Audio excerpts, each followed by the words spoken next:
السلام عليكم يا جماعة، عاملين ايه؟ يا رب تكونوا بخير وانتوا بتتفرجوا على الفيديو بتاع النهاردة.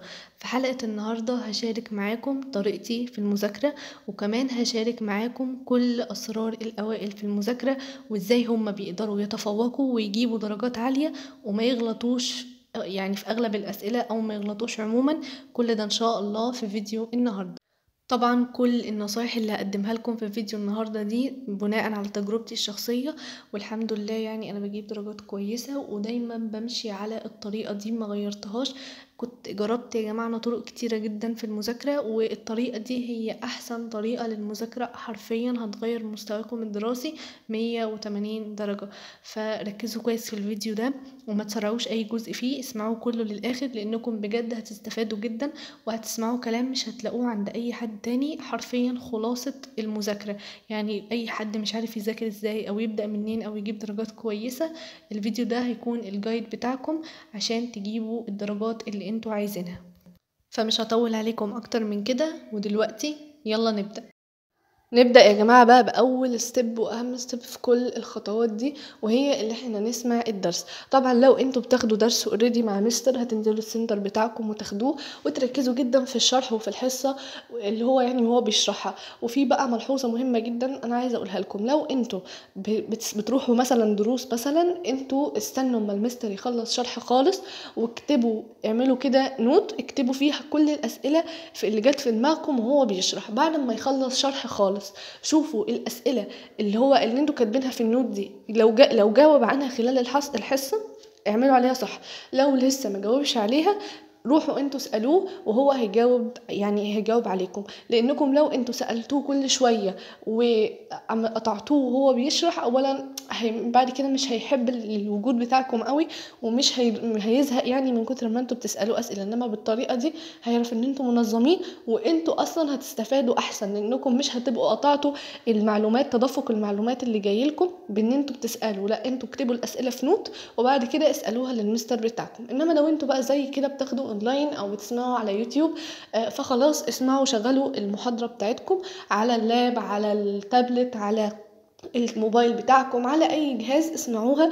وطبعا اهم حاجه وانتوا بتسمعوها ما يكونش فيه اي مشتتات حواليكم. يعني انا اصلا بحب اعمل حاجه اللي انا انزل المحاضره وبعد كده اطفي النت من على الجهاز اللي شغاله عليه، سواء بقى اللاب او الموبايل بتاعي، عشان ما يبقاش ما توصلنيش اي مسج، ما فيش اي حاجه تيجي تشتتني. لان المشكله في المذاكره الاونلاين اي مسج صغيره لو جت انتوا هتسيبوا المحاضره بتاعتكم وهتروحوا تشوفوا تردوا على المسج دي. فاحسن حاجه انكم تنزلوا المحاضره وتفتحوها من غير نت وتقفلوا الواي فاي مثلا او تقفلوا الداتا لحد ما تخلصوا سماع المحاضرة خالص.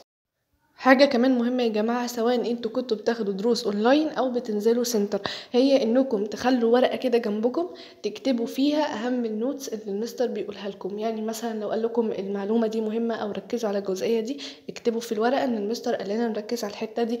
لو هو مثلا عمل لكم اغنية مثلا عشان تسهل عليكم حفظ معلومة في الدرس، اكتبوها. الحاجات دي بتساعد جدا جدا في المذاكرة وبتسهل علينا كتير قوي بعدين. وبكده يعتبر الخطوة اللي أهم خلصت، وهي اللي احنا سمعنا الدرس للمرة الأولى. وعلى فكرة احنا أول ما بنسمع حاجة لأول مرة احنا تقريبا بنحصل حوالي 50% من المعلومات اللي موجودة في الدرس، بتبقى خلاص يعني احنا حصلناها وفهمناها. بعد كده بقى ايه، هنحصل 50% التانيين على مدار السنة. دلوقتي بقى هقول لكم احنا بنعمل ايه بعد ما خلصنا سمعنا الدرس او رحنا الدرس بتاعنا ورجعنا البيت. هناخد بريك كده مثلا ساعة أو نص ساعة، وبعد كده نظبط وقت. لازم تحددوا وقت تذاكروا فيه الدرس، ما تسيبوش الموضوع مفتوح. يعني قولوا مثلا انا هخلص الدرس ده في ساعة، في ساعتين، في 3 ساعات. طبعا الوقت ده على حسب استيعابكم انتوا، وكمان على حسب المعلومات اللي في الدرس كتيرة ولا قليلة، وعلى حسب طبعا صعوبة الدرس. وانتوا طبعا بتعرفوا الكلام ده كله، يعني اول ما بتسمعوا الشرح بتاعه مثلا من المستر انتوا هتعرفوا الدرس بالنسبة لكم هيبقى صعب ولا سهل، فبالتالي هتحددوا الوقت المناسب ليكم عشان تذاكروا فيه الدرس. في يا جماعة حاجة غلط ناس كتير مننا بتعملها، هي انها بعد ما ترجع من الدرس خلاص هي طالما فهمت الدرس والدرس بالنسبة لها سهل تروح حل الواجب على طول من غير ما تذاكر بالورقة والقلم. ده اكبر غلط انتوا بتعملوه، لانكم بعدين بعد ما يعني هيعدي فترة وتيجوا تحلوا اسئلة على الدرس ده مش هتعرفوا تحلوه. حددنا الوقت خلاص ونبدأ بقى نذاكر. طبعا قبل ما نبدأ نسمي بسم الله الرحمن الرحيم ونبدأ نفتح الكتاب ونذاكر. أول حاجة ركزوا طبعا على كل الأفكار الرئيسية طلعوها في الدرس، واكتبوا شوفوا بقى الأفكار الفرعية اللي بتندرج تحت كل فكرة رئيسية في الدرس. ابتدوا بقى طبعا خططوا على الحاجات المهمة، الحاجات VIP نكتب عليها VIP وهكذا، عشان الحاجات دي بتساعدنا جدا في المراجعة، نبقى عارفين ان المعلومة دي هي المعلومة المهمة اللي نركز عليها واحنا بنراجع. طبعا في تكنيك مهم جدا وبجد بيسهل علينا قوي في المذاكرة، هو انكم انتوا لو عندكم اخوات اصغر منكم، ما عندكمش اخوات، عندكم مثلا هاتوا العاب او اخواتكم وقعدوهم واشرحوا لهم اللي انتوا فهمتوه من الدرس. لو هم فهموا هم كمان يبقى انتوا كده خلاص فهمتوا الدرس وانتوا كده تمكنتوا منه. لو بقى هم ما فهموش، لا ابدأوا انتوا اشرحوا لهم تاني لحد ما هم يفهموا. يعني اعملوا كده اكنكم مدرسين عشان تعرفوا هم يعني انتوا هتقدروا توصلوا المعلومة اللي انتوا فهمتوها لناس تانيين ولا لا. طيب لو عايزين حاجة تاني برضو غير انكم تشرحوا لحد، في حاجة حلوة برضو انكم تجيبوا ورقة فاضية وتكتبوا فيها كل المعلومات اللي انتوا عرفتوها من الدرس ده. يعني مثلا هنا الدرس اللي هو بتاع التفكير الانساني اللي انا بذاكره معاكم، نكتب بقى كل حاجة، ايه هي المثيرات بتاعة التفكير الانساني، التفكير ايه هو التفكير. مش شرط يبقى نفس الكلام اللي موجود في الكتاب، ممكن طالما انتوا فهمتوا عبروا بطريقتكم عن اللي انتوا فهمتوه. لازم يا جماعة تذاكروا بالورقة والقلم، وطبعا ما تذاكروش الدرس كله مرة واحدة، لا قسموا الدرس على فقرات، خلصوا الفقرة الأولانية وحلوا أسئلتها وتمكنوا منها كويس، وبعد كده خشوا على الفقرة اللي بعدها. بالطريقة دي مش هتنسوا أي معلومات انتوا بتذاكروها. هنا انا كنت خلاص خلصت مذاكرة اهمية التفكير الانساني، وذاكرت بقى قرأت الامثلة اللي الكتاب حاططها وشرحت لنفسي او شرحت لاخواتي او جبت اي العاب وشرحت لهم. المهم اللي انا اتأكدت خلاص اني انا فهمت الجزئية دي كلها وفهمت الفقرة دي. قبل ما هدخل على اي حاجة تاني هحل بقى الاسئلة اللي بتبقى محطوطة بعد كل فقرة، دي مهمة جدا لازم تحلوها. طبعا يا جماعة زي ما قلت لكم الأسئلة اللي بتكون موجودة بعد كل فقرة مهمة لازم تتحل. ليه بقى؟ عشان هي بتقيس مدى فهمكم للجزئية اللي انتوا ذاكرتوها. لو انتوا قدرتوا انكم تحلوا كل الأسئلة اللي موجودة صح، يبقى انتوا كده تمام فهمتوا الجزئية دي وتنتقلوا على الجزئية اللي بعدها. لكن لو انتوا غلطتوا في مثلا في سؤال او في اتنين، يبقى انتوا اصلا تراجعوا تاني على الحتة اللي انتوا ذاكرتوها دي كويس وتثبتوها حلو قبل ما انتوا تخشوا على الحتة اللي بعدها. لان يا جماعة في مفهوم غلط عند الناس ان المذاكرة مش بالكمية، المذاكرة بالجودة. ممكن انا اقعد اذاكر يوم كله اذاكر فيه درس واحد في مادة واحدة وافوكس عليه واخلصه واخلص تدريباته واسئلته، وهتكلم معاكم في موضوع حل الاسئلة ده شوية قدام في الفيديو، لان مفيش مذاكرة من غير حل اسئلة. اللي يعني ذاكرتي طول اليوم وما حلتيش اسئلة، صفر على الشمال، يبقى انت ما عملتيش اي حاجة. فزي ما قلت لكم المذاكرة مش بالكمية، المذاكرة بالجودة بتاعتها. طبعا بعد ما بخلص بقى حل الأسئلة اللي بتكون موجودة بعد كل فقرة، بيبقى في كل الكتب بيبقى فيه إجابة أسئلة اختبر نفسك، اسمها أسئلة اختبر نفسك، حتى الكتاب يقولك اهو اختبر نفسك. فبتبقى موجودة الأجوبة بتاعتها، بصوا على الأجوبة من ورا ورجعوا صححوا لنفسكم وشوفوا انتوا غلطتوا في ايه.